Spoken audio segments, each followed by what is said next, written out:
नमस्कार, आप देख रहे हैं आज तक। आपके साथ मैं हूं सईद अंसारी। चुनाव आज तक का ये समय है, लेकिन इस समय स्वास्थ्य मंत्री डॉक्टर हर्षवर्धन प्रेस कॉन्फ्रेंस कर रहे हैं। काम आज शुरू हो गया है। लेडी हार्डिंग मेडिकल कॉलेज में आज शुरू हो गया है। 3 दिन पहले एम्स न्यू दिल्ली में मैंने दौरा किया था, डॉक्टर गुलेरिया भी साथ थे और वहाँ पर भी उन्होंने अपने ट्रॉमा सेंटर में भी बेड्स जो है उस दिन भी 70-80 बेड्स बढ़ाने की उसी दिन घोषणा की थी। जो हमारा नेशनल NIC है कैंसर वाला झज्जर में, वहाँ पर भी 100 बेड्स उसी दिन बढ़ाने की घोषणा की थी।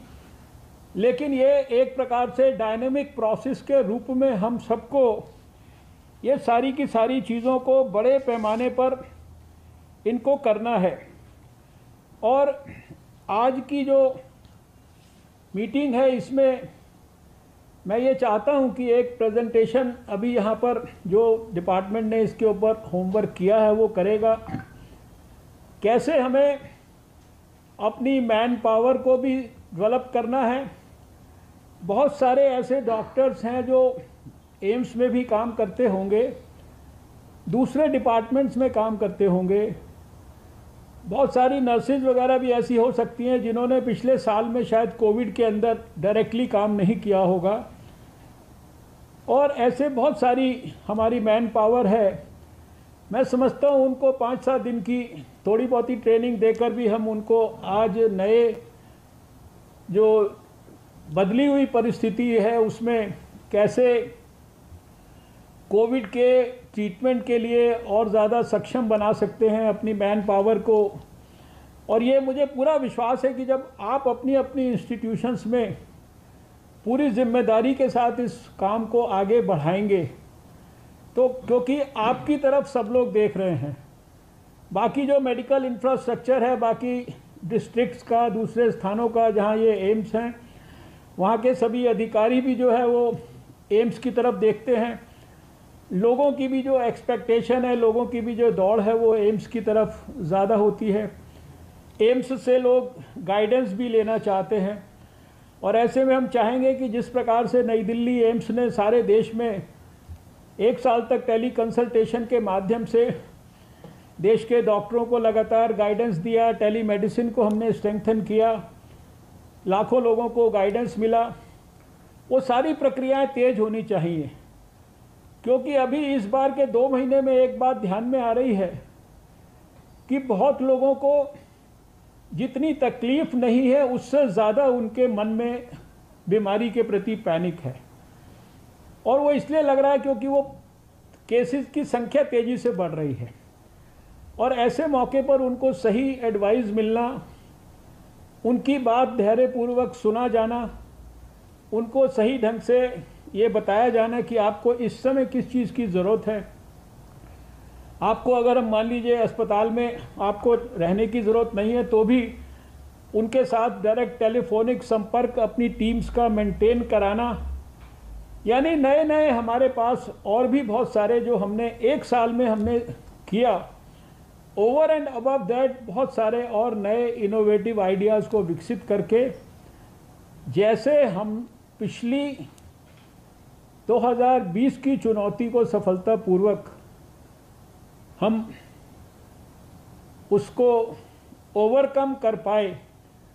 मुझे पूरा विश्वास है कि भले ही आप स्क्रीन के ऊपर 10-15 लोग हो, 10-15 एम्स हैं, बाकी लोग जो अभी एम्स डेवलपमेंट के विभिन्न प्रोसेसेस में हैं उनको अभी हमने आज नहीं बुलाया, लेकिन जिनसे हमें बहुत बड़ी एक्सपेक्टेशन है उनको ही आज बुलाया। बाकी 10 को भी अलग से बात करेंगे क्योंकि वहाँ अभी बिल्डिंग इंफ्रास्ट्रक्चर बन रहे हैं, वहाँ पे किस प्रकार की व्यवस्था हो सकती है। लेकिन आप सबको बहुत ही आशा और उम्मीद, ये खाली भारत के स्वास्थ्य मंत्रालय की आशा और उम्मीद नहीं है, ये देश के 130 करोड़ लोगों की आशा और उम्मीद है, ये हमारे प्रधानमंत्री जी की आशा और उम्मीद है।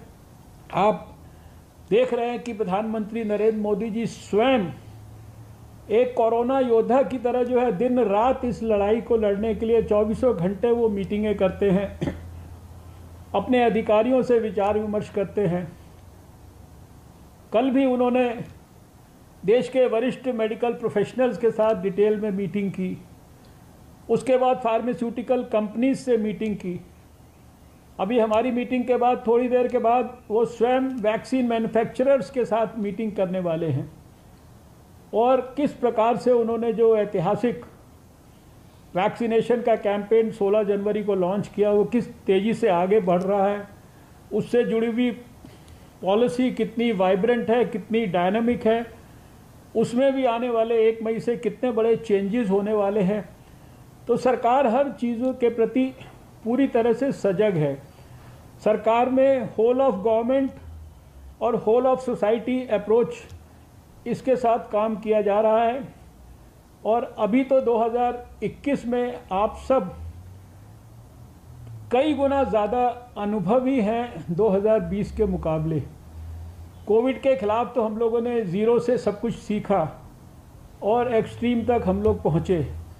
तो मेरी आपसे यही आशा है और यही विश्वास है कि आज की इस मीटिंग के बाद आप सब ये मान के कि आपका जो एम्स है उसकी बहुत बड़ी जिम्मेदारी है, वो खाली उस क्षेत्र के लिए नहीं है, वो आसपास के डिस्ट्रिक्ट्स के लिए भी है, वो आसपास के मेडिकल कॉलेजेस के लिए भी वो मेंटर इंस्टीट्यूशन है। आसपास के मेडिकल कॉलेजेस को भी आपको इतना प्रेरित करना है कि वो भी बड़े सेंटर्स बने कोविड के इस जो सर्ज को है इसको डील करने के लिए।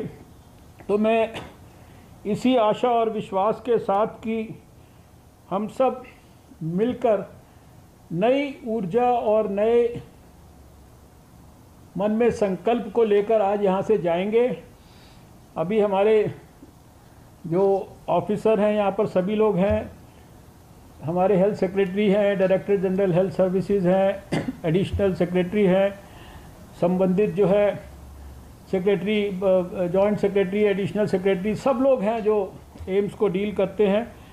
वो आपके सामने प्रेजेंटेशन भी एक बहुत ब्रीफ प्रेजेंटेशन रखेंगे और उसके बाद फिर आपसे बातचीत करके हम लोग जो है इस संदर्भ में आज कुछ नया निर्णय करके जाएंगे। जैसा कि 14 तारीख को आपको पत्र में भी लिखा गया है, हर रोज़ how much we improved over the previous day in terms of everything on all accounts। जो हमारे प्रति जिम्मेदारी एक्सपेक्टेड है वो आप लगातार हेल्थ मिनिस्ट्री को फीडबैक देते रहेंगे और हमारे लिए आप सब लोग उस क्षेत्र के अंदर हमारे आँख और कान हैं, वहाँ से फीडबैक्स जो आप हमें देंगे अपनी इंस्टीट्यूशन के बारे में भी और वहाँ के आसपास के स्टेट की परिस्थिति के बारे में, वो हमें हमारे यहाँ पर पॉलिसी के अंदर जो भी संबंधित चेंजेस है उसको करने में, इम्प्रूवमेंट्स करने में, रिफॉर्म्स करने में और भी ज़्यादा सहायता मिलेगी। आप सबकी को बहुत सारी शुभकामनाएं। और इसके साथ साथ थोड़ा वैक्सीनेशन के बारे में भी एक लाइन ये कहूँगा कि वैक्सीनेशन की प्रक्रिया जो है वो उसको और ज़्यादा डायनामिक तरीके से आप अपनी इंस्टीट्यूशंस के अंदर उसको स्ट्रेंथन करें। शुरुआत में हेल्थ वर्कर्स और वो सब लोगों को तो हमें करने का काम था, लेकिन हमें लगता है कि अभी जो सोसाइटल जो इन्वॉल्वमेंट है वैक्सीनेशन में लोगों का, उसके अंदर भी एम्स को एक बड़ी महत्वपूर्ण भूमिका निभानी चाहिए, not only as individual vaccination centres but also as the guiding centres for other vaccination activities happening at other places. तो इसी एक्सपेक्टेशन के साथ मैं डॉक्टर नीलांबुज शरण जी से अनुरोध करता हूं कि वो अपना एक प्रेजेंटेशन आज के कॉन्टेक्स्ट में रखेंगे और उसके बाद फिर आपकी बात हम लोग सब सुनेंगे। माननीय राज्य मंत्री, हाँ, कहना चाहते हैं। स्वास्थ्य मंत्री डॉक्टर हर्षवर्धन ने कहा, प्रधानमंत्री कोरोना योद्धा की तरह काम कर रहे हैं, लगातार बैठकें कर रहे हैं, डॉक्टर्स से बात कर रहे हैं, स्वास्थ्य कर्मियों से बात कर रहे हैं, मंत्रियों से बात कर रहे हैं, मुख्यमंत्रियों से बात कर रहे हैं। सरकार हर मोर्चे पर पूरी तरह से सजग है। 2021 में पुराना अनुभव हमारा काम आएगा। डॉक्टर हर्षवर्धन ये भी मानते हैं कि नर्सों को ट्रेनिंग दी जाएगी, डॉक्टर्स को ट्रेनिंग दी जाएगी। एम्स ने देश के सामने मिसाल पेश की है अपने स्वास्थ्य मंत्रालय की, अपने प्रधानमंत्री नरेंद्र मोदी की, अपने